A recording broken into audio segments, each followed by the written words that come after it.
Hi, I'm Alla Idrisova and I'm hosting this Inspiration Through Inclusivity podcast. It's Friday and I'm glad to see you with us.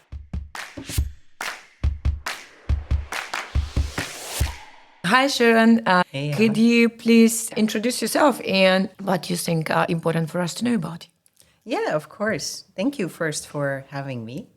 So my name is Sharon Hesp, and I'm coming up to 20 years of working for social and environmental justice in different kinds of roles, as a project manager at first, and as a as a team manager. And my last role was to implement a global program to improve working conditions in footwear and apparel facilities. It started with zero. In the end, it was in over 60 countries, over 7,000 facilities, impacting the lives of about 6.5 million workers. And when I was doing that, and in a previous role as well as a strategy consultant in the international agriculture, I worked a lot in multi-stakeholder programs, bringing together different people for sustainable market transformation. And I saw that the people taking the decisions were not the people actually impacted by the decisions. So that brings me to my current role. A year and a half ago, I decided to make a change and to work in the area of diversity, equity, and inclusion. I'm currently the DEI Lead at Doorne, a top 10 Dutch law firm. Focused on having a more diverse and inclusive kind of leadership. Thank you, and it's amazing journey, like from the social impact initiative and with such a tremendous, like a huge impact or output actually of what you achieved to be in DI officer in a law firm. Mm-hmm. And DI, it's quite new or also controversial area. So what is your take, like how you define it, or like diversity, equity, inclusion, what it's mean for you personally? Yeah, I think it's so funny that it's controversial because diversity, it basically means just having a diverse group of people, right? And that's just looking at our society. We have a diverse group of people. Equity is treating people according to how they want to be treated, basically. Not everybody's the same, so treat people differently as well. And then inclusion, making sure that everybody can join. So the controversy is strange, right? What is Absolutely wrong with all of us participating? But yes, there is a lot of controversy, I think, in the sense that we live in a world that is built for basically one group to thrive. And I think the current election result in the US shows that as well. Like, how is it possible that a man that's a convicted felon, that's a rapist, a fraud, really, that he is elected over a very competent woman? It leaves us stunned, right? Everybody is analyzing this, like, how is this possible? And I think it's possible because we have a system that really tells us what leadership looks like. Apparently, it's a strong white man.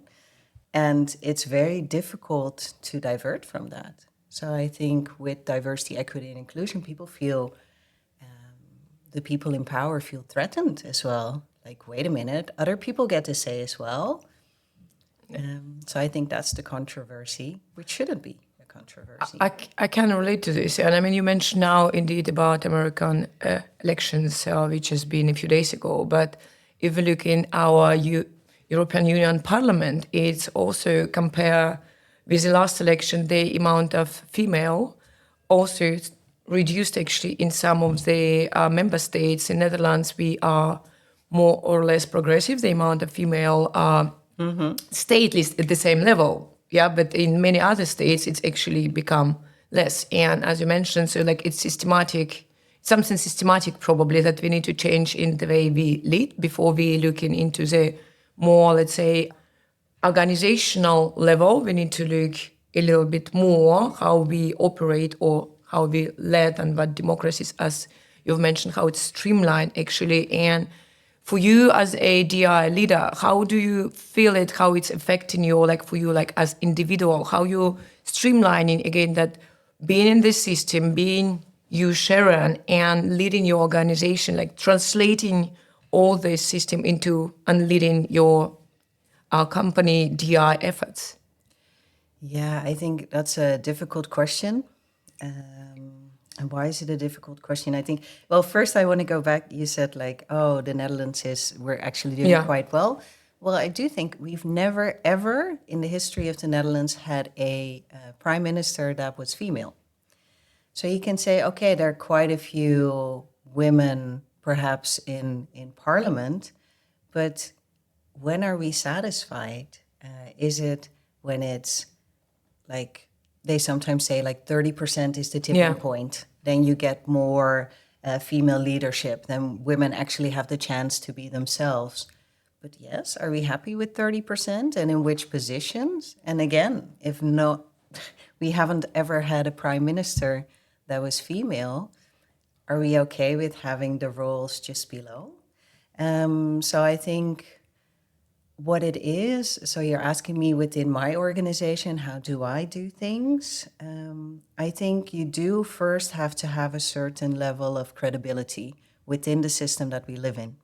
So I do think by have the roles that I have had, that I built that credibility. So people feel like, oh, okay, this woman can actually lead this big global program. She can actually manage teams. So you first need to build some credibility, and only then they will listen. And I think, so you first need to go with the system, and then you can sort of claim your role and do things a bit differently. Because I think currently how I lead and how I do things within my organization are different than what people would see as a typical strong leader. But I get the space now because I built the credibility first, if that makes sense. I would like to follow up on this. You say like, I'm doing it differently than the typical strong leader.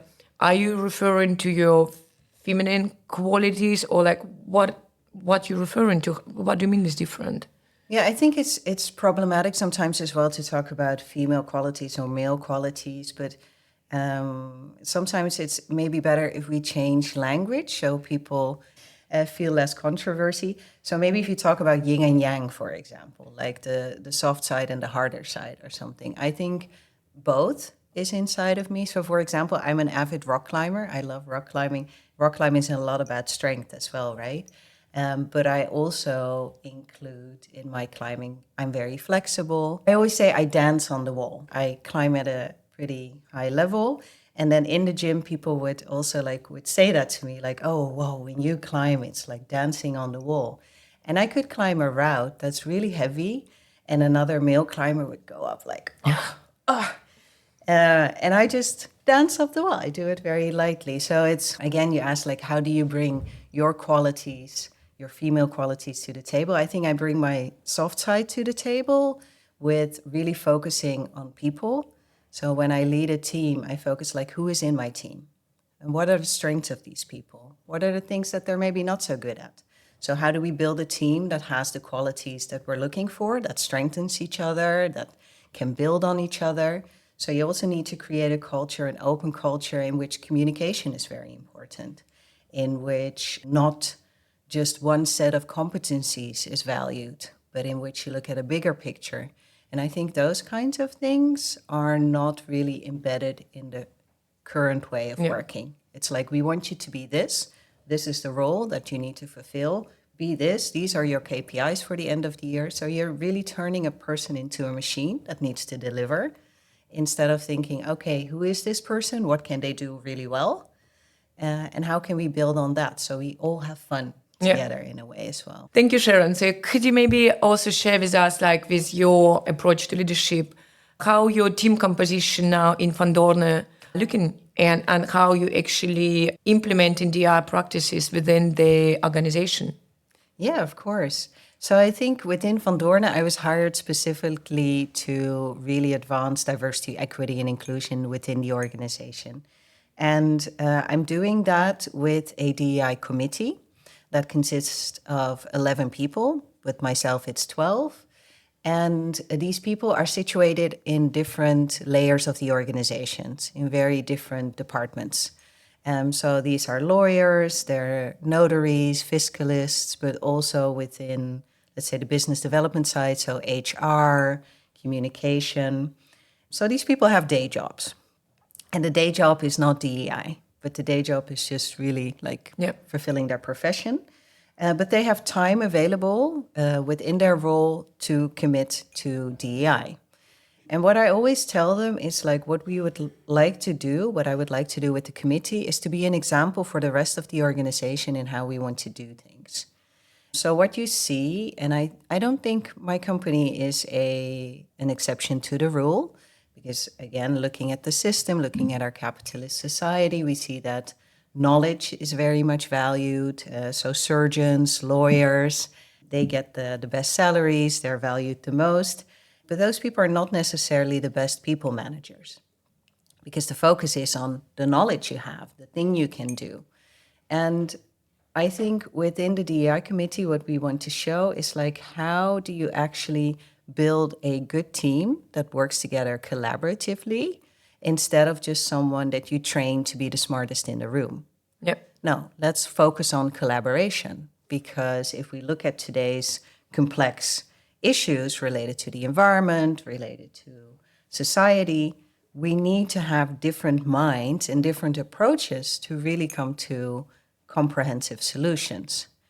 So within the DEI committee, I organize things such as, for example, we work with personality tests to see how does every person think, how do they work, what works, what doesn't work, see the differences in communication as well, in how to be motivated, in how to speak up, and embrace those differences as well. Get to know each other better, see how you can build on each other, and then come to like this great solution or this great way of working that we need. And it seems you're doing a lot of already initiative, as you mentioned, that to bring like all these high-performing, very smart individuals together and develop that they can actually collaborate. But how you measure it? Like, is it any specific? Because DI measurement, it's also could be very tricky. Mm-hmm. Is it any tips from you how you approach it within Doorne? Within the organization. Yeah, I think you need to embed DEI in all processes within the organization. So DEI is not about, let's organize so we actually did do that this year, but organize a Pride pub quiz. Yeah. No, you can't just have some event and be like, okay, well, we tick that box. No, I think what's far more important is, and I think as well that's nice about my role. So when I was hired, I'm hired right under the board. So I report to the COO. I'm in between the different departments. So that means that I work together with HR, but also with marketing and communication, also with finance, to really embed DEI in all of their processes. So to your question, for example, promotion criteria. What do you value? What do you use to evaluate people? And when do you give them a promotion? Is it just because they got in the biggest clients, they made the biggest amount of money? Or is it as well because there's little turnover in the team? People are very happy. They're very productive. There are not many people falling sick, for example. So I think it's very important if you want to measure DEI, put it like in all processes within the organization.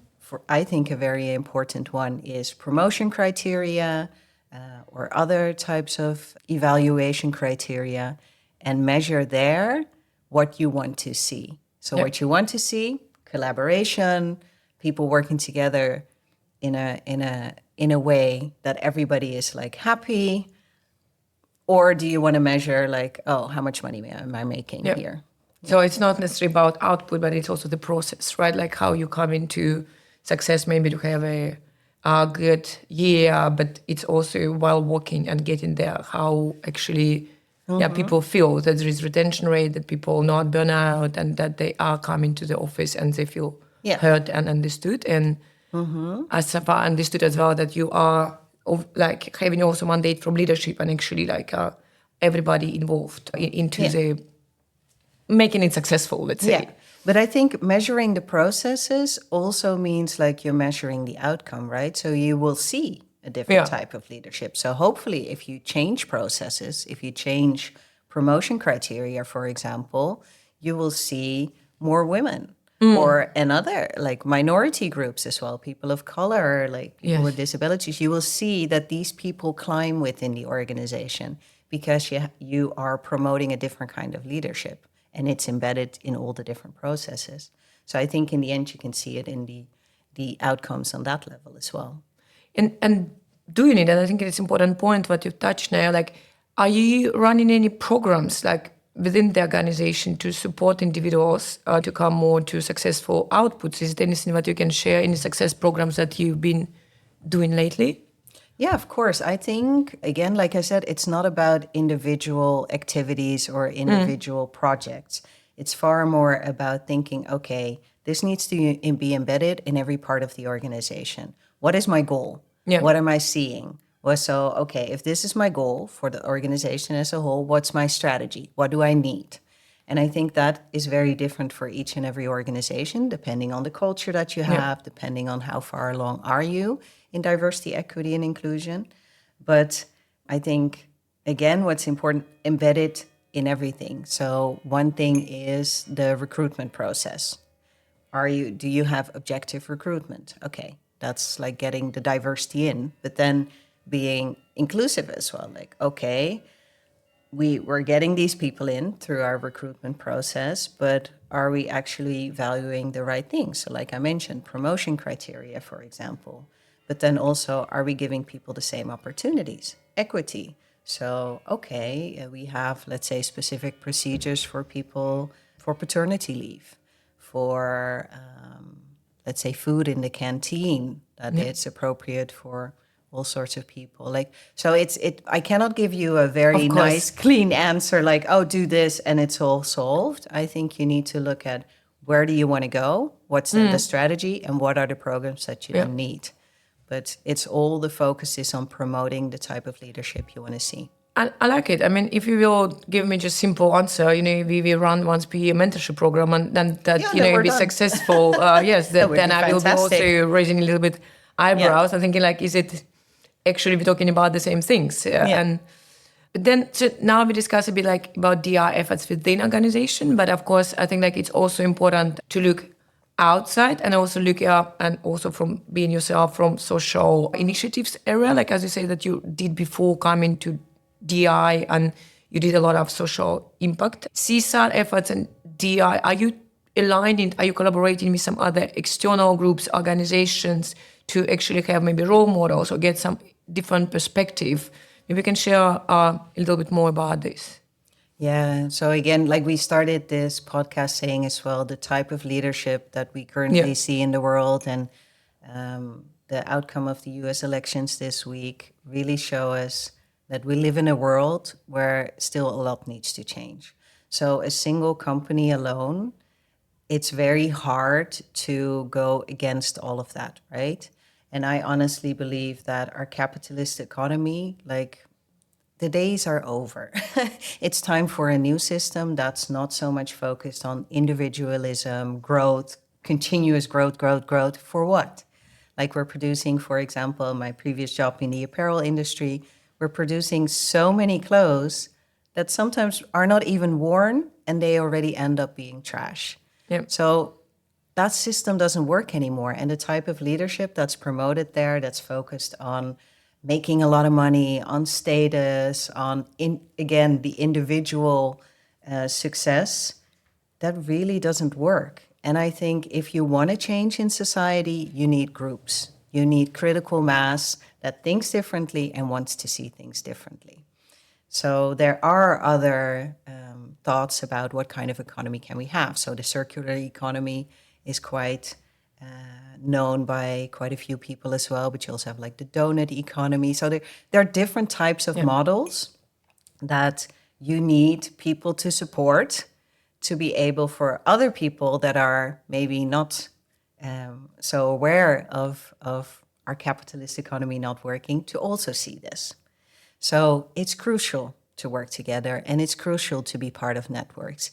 If I make it very small for our own organization, so if we want to change things, the face of leadership, let's say in law firms, we work together with, or we support as an organization, we support different foundations that, for example, for the LGBTQ community, so that's called Forward, that foundation. We also have other foundations that we are part of and that we support, focused on bicultural talents. So that would be Bridges Network, that would be a foundation called Legal. So that's really in small. But I think if we think bigger, and then I'm thinking, let's say we see all these different movements, like Me Too is a movement that came up. The Black Lives Matter movement came up. Stop Asian Hate. So we see all these people saying like, this is not the world that we want to see. And I think we need to make those connections. We need to bring these people together to show that things can be different and to get the critical mass for actual change as well. Yes, and I think I can relate to your example, but again, that example is like Black Lives Matter. It's for me, it's of course people come together to amplify the voices, like, but it's more from the negative, like, or like something bad happened, let's say, like not negative. But I think like also if you look, like there is a lot of NGOs, like just Women in STEM or in others, which are coming together just to support the younger generation again, that just to give them these role models and maybe help them with another values, to encourage them to be someone else and just to collaborate. So for me, like these both movements, right? Like that we can hear that something injustice happened. So like not negative, injustice happened. And also just we preventing there, we're just trying to also move something good and educate our young generation. For me personally, I can relate to this, of course, as you mentioned, that now capitalism values like consumptions, like individualism, seems we are moving away from it because it's not working clearly. What would you think, what will be the new values, or what we need to embed, at least from your personal opinion? Oh, that's a big question. But I love it. I love it. Actually, this week, I was listening to a podcast from Alicia Garza, and she is one of the founders of the Black Lives Matter movement. And she was saying exactly what you're saying now. So we need imagination to see a different future. So it's not about, oh, this is so bad, we don't want this anymore. So not all the gloom talking, like we're against this and let's fight this. No, but really, what do we want to work towards? And I found it very inspiring what she was saying. And now your question makes me think in that direction. So what do we want to see? And I think what we do want to see is not necessarily this individual success that capitalism has told us, like, oh, we need a big car and we need a big house and we need the newest phone. Those are things that will make us happy. I don't think those are things that will make us happy. And we're seeing that as well. We're seeing people being very unhappy. I think what we need is we need a connection with each other. We are social animals, so we need a connection with others and not just partner, friends, family, with community. Yeah. We need a connection with community. Also, like we're coming from a place, right? So we need a connection with culture. What is the culture we're coming from? What are things that that our ancestors were doing, that were giving them joy?